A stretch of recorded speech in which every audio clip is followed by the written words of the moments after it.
Very good morning scholars.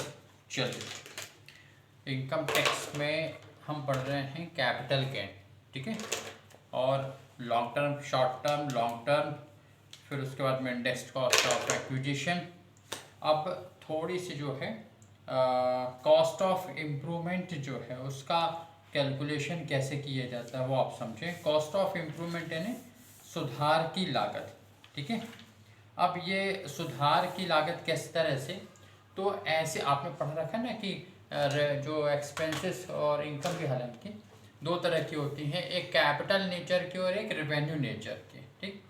Capital nature की मतलब जैसे हम पूंजीगत प्रकृति के व्यय बोलते हैं, यदि आप एक्सपेंडिचर्स की बात करें तो, जो कि किसी एसेट्स को, संपत्ति की जो वैल्यू है उसको इंक्रीज करता है या उसकी जो यूटिलिटी उपयोगिता है उसमें वृद्धि करता है, तो वो क्या कहलाते हैं, आपके कैपिटल नेचर के एक्सपेंसेस कहलाते हैं।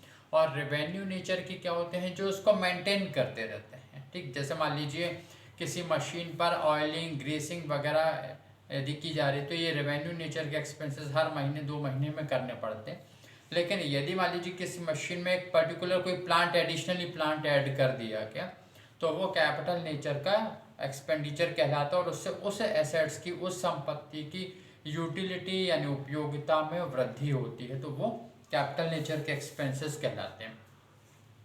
जैसे कि यदि मान लीजिए मकान में यदि सामान्य रूप से कोई रिपेयरिंग की गई, 2-4 दिन के लिए मिस्त्री को बुलाया और उस पर काम करवा लिया, तो ये रेवेन्यू नेचर के एक्सपेंडिचर है।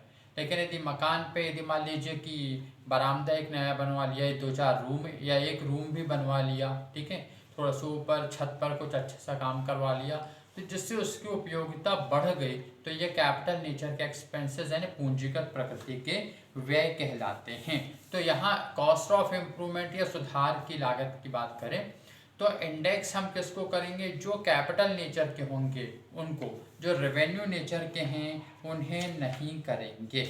ये बात समझ में आ रही।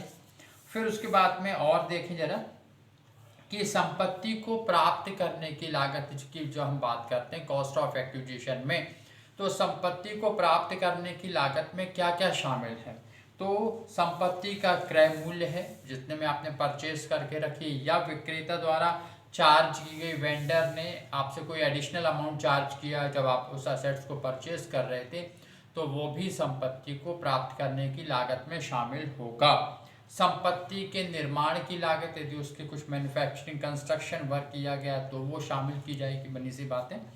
फिर रजिस्ट्रेशन के व्यय है, नामांतरण शुल्क है, यदि आपने रजिस्ट्री ऑफिस में जाके रजिस्ट्रेशन कराया, और कराना ही होगा वो तो, या नॉमिनेशन के, नामांतरण के, ट्रांसफर के एक्सपेंसेस किए गए हैं।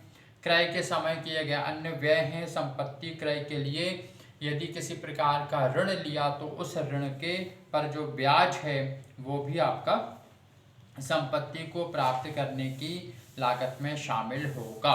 अच्छा, तो ध्यान रखें कि यहाँ पर जो इंडेक्स किया जाता है वो किसका किया जाता है, कैपिटल नेचर का, रेवेन्यू नेचर के एक्सपेंसेस का नहीं, यानी कॉस्ट ऑफ इम्प्रूवमेंट, सुधार की लागत कौन सी होनी चाहिए, पूंजीगत प्रकृति की होनी चाहिए, ठीक है, उन्हीं का हमें इंडेक्स करना है।